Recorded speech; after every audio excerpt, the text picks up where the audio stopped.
2019 fui morar na Itália para tirar minha cidadania. Juntei todos os livros, biografias, anotações de cursos para fazer uma pesquisa de perto de tudo aquilo que eu vinha estudando há anos.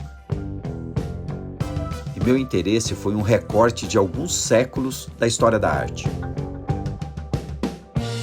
Desde a arte que vem antes da era cristã, passando pela arte imperial, passando pela Idade Média, pela arte bizantina, pelo pré-renascimento, renascimento, até desembocar no barroco. Um recorte enorme que pode ser feito, e isso pode ser visto por toda a Itália, nas ruas, em museus e em praças. Eu estou em frente ao Panteão. Foi encomendado antes de Jesus Cristo. Especialista em pintar Madonna. Viu mais de 100 esculturas. Bernini mudou-se para Roma. Foi realizado por artesãos gregos. Caravaggio veio se recuperar aqui nessa igreja. Giotto tinha 30 anos. Nesse balaio artístico italiano, tem um período que me ganhou bastante atenção, que eu quis estudar especificamente. Depois da queda do Império Romano, no ano de 476, muito dessa arte se perdeu. Foi destruída, saqueada, soterrada ou quebrada.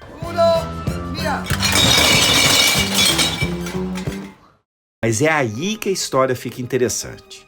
Com o tempo, a técnica que os artistas romanos dominavam também se perdeu. Não é que todo mundo esqueceu tudo de uma hora para outra. Aí você pode perguntar, mas como assim se perdeu, A Itália é um museu a céu aberto, os museus estão abarrotados de obras antigas dessa época, mas as novas gerações já não conheciam a técnica que os artistas usavam para fazer aquelas obras antigas. Então eles tiveram que começar um vocabulário visual do nada, do zero, observando a natureza e as obras que ainda restavam. Com isso começaram a desenvolver toda uma técnica nova do nada. Para você ter uma ideia, desde a queda do Império Romano até começar esse estilo novamente, essa coisa mais naturalista, se passaram 800 anos. Algo que só voltou a aparecer lá no final do século XIII. Isso que foi mais tarde desencadear o Renascimento. Fomos dar um rolê pela Itália para encontrar de perto algumas das principais obras desses primeiros mestres. A primeira parada é a cidade de Pisa, para ver a obra do artista Nicola Pisano.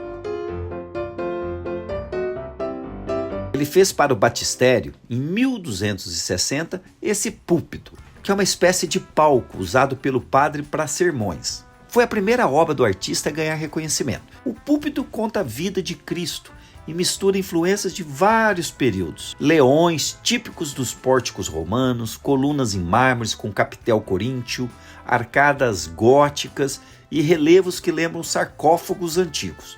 Tudo organizado de um jeito novo para a época. Dessas esculturas que representam as virtudes aqui, a fortaleza, ela não é uma escultura da época medieval, não é romanesca e não é gótica. Tem toda uma inclinação clássica. Podemos comparar ela com a figura clássica de Dorífero, de Policleto, por exemplo. Ambos com o uso do contraposto. O termo contraposto italiano sugere equilíbrio ou contraste entre imobilidade e movimento. Mais ou menos tipo assim, é você querendo ir, mas ficando. Ou ficando, mas querendo ir. Que dá essa sensação de movimento, que era muito comum na Grécia Antiga, depois na Roma clássica, durante a Idade Média. Esse conhecimento se perdeu. E Nicola Pisano soube beber nessa fonte clássica, ter essa influência para colocar isso aqui, depois de tantos anos que isso já estava perdido na arte italiana.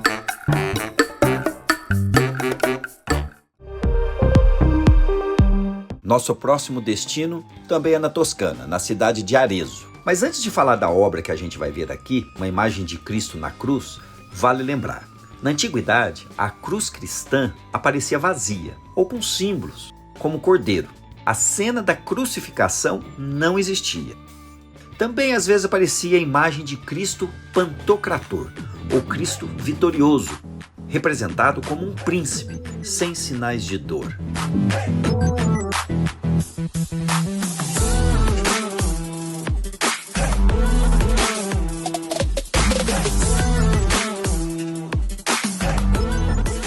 Na arte bizantina, até imperadores eram mostrados com halo para reforçar a ideia de poder divino.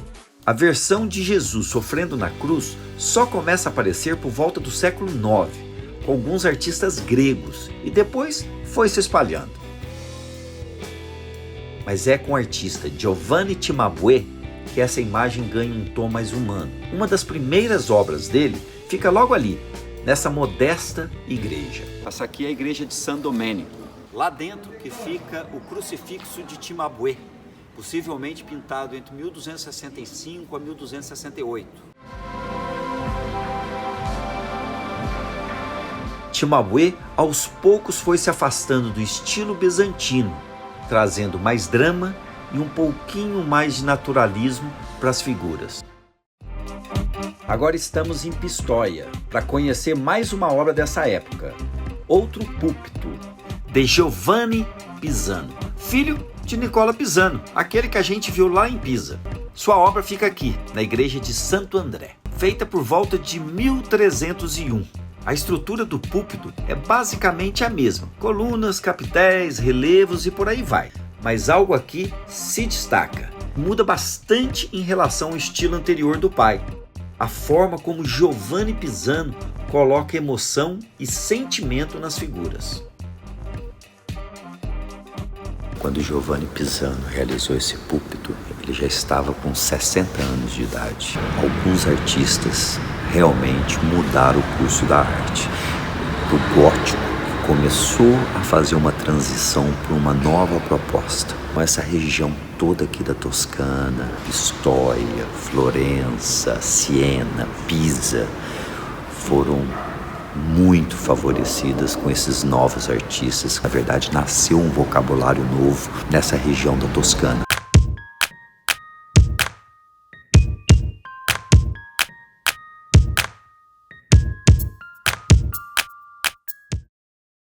Bota o pé na estrada de novo, agora rumo à charmosa Siena, terra do ilustre filho Duccio de Bonassenha.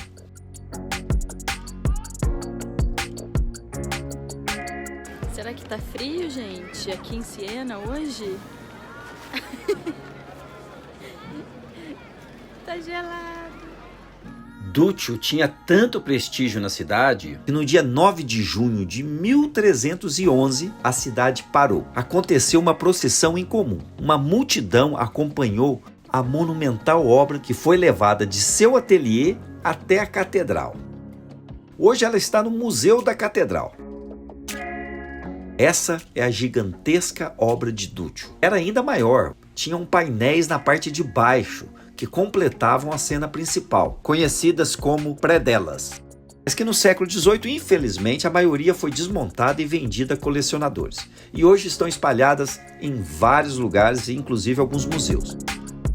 No centro está a Maestà, a Virgem Maria em majestade, com o menino Jesus, uma imagem muito comum naquela época.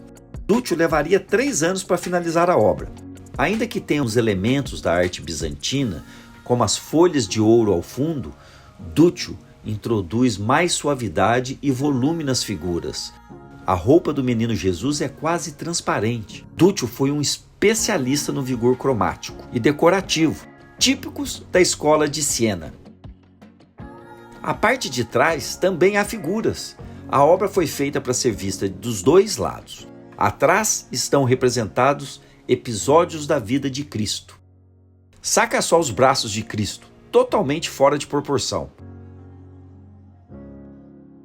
É interessante que Duccio utilizou-se de uma relação simétrica das cruzes com as árvores na cena de baixo.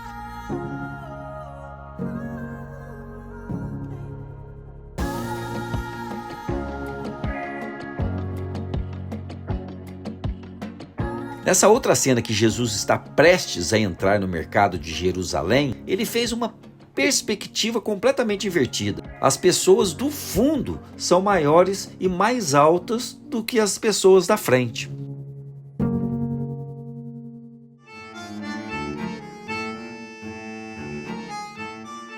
Possivelmente Duccio não tinha consciência de que sua obra tornaria um farol para a arte ocidental. Mas uma coisa é certa: O que poderia realmente incomodá-lo seria o sucesso que o seu rival, o florentino Giotto di Bondone, alcançou em seu tempo, tornando-se o maior protagonista da arte na Toscana. Por isso, é hora de pôr o pé na estrada para contar a história desse outro mestre, Giotto di Bondone. Agora minha viagem é um pouco mais distante. Eu vou até o norte da Itália, região de Vêneto, na belíssima Pádua, onde estão os afrescos de Giotto. É aqui que fica a obra-prima de Giotto di Bondone. Está ali, logo naquela capela. Capella Scrovegni. Em 1302, Giotto pintou 38 painéis nas paredes laterais que narram a vida de Maria e de Jesus.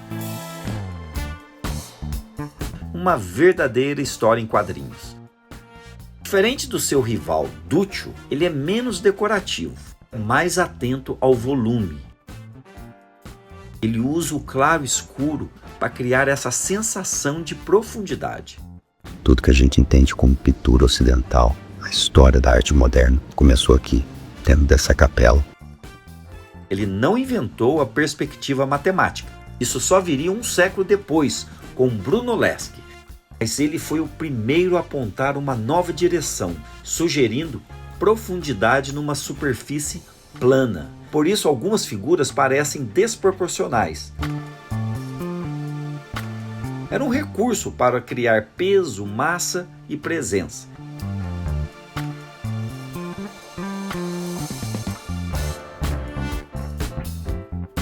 Como vemos na cena de São Joaquim.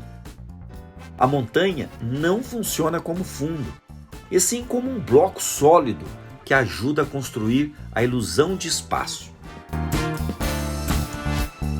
Giotto também rompe com o fundo dourado da arte bizantina. Ele usa azul profundo. Seus personagens têm corpo, volume sobre as roupas, algo então ausente por quase 1000 anos. Por isso, ele é visto como o primeiro grande pintor realista e uma influência direta para o Renascimento.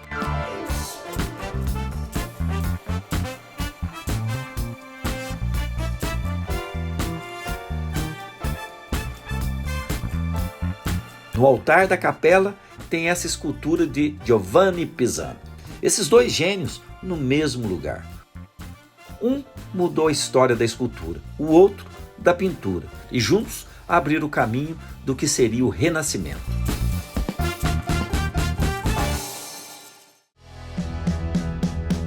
Claro que eu termino meu vídeo onde eu comecei, a cidade de Florença, no Museu Uffizi. Vim direto na Sala das Madonas. Aqui estão as Madonas dos 3 gigantes da nossa história: Duccio, Giotto e Cimabue. Duccio usa cores suaves, o roxo, o azul e um rosa quase transparente. A arte de Siena era mesmo muito mais decorativa, bem diferente da pintura de Florença, mais racional, mais geométrica. Mesmo com a virada do estilo que esses artistas estavam trazendo, alguns elementos bizantinos ainda permanecem. Rosto pequeno, a cabeça levemente inclinada, dedos alongados. A majestade de Cimabue também mantém esses traços. Mas Cimabue coloca mais drama na cena e tenta sugerir profundidade. Ele sobrepõe as figuras. Olha a base do trono, que é toda curva, para criar um leve efeito tridimensional. Mas aí vem Giotto. A Maria dele é mais sólida, quase uma escultura. Ela realmente parece sentada. Ele cria essa ilusão de espaço, fazendo os joelhos avançarem. Diferente de Cimabue, que estão alinhados. A Madonna de Giotto dá para sentir que ela tem corpo por baixo das roupas. Ele usa luz e sombra para criar volume nas roupas. Já no Cimabue, esse volume não vem da luz. Faz tudo com linhas finas, sem aquela sensação de 3D.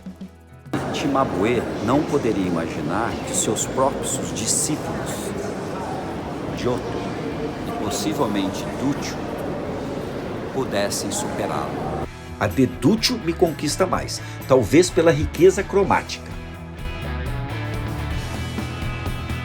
Nessa sala tudo se encaixa, como lembra o historiador Eugênio Battisti.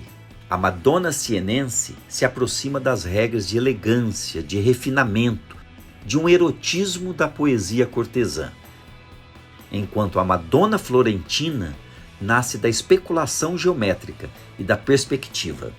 Exatamente isso que vemos nessa sala. Obras diferentes no estilo, mas unidas por algo maior.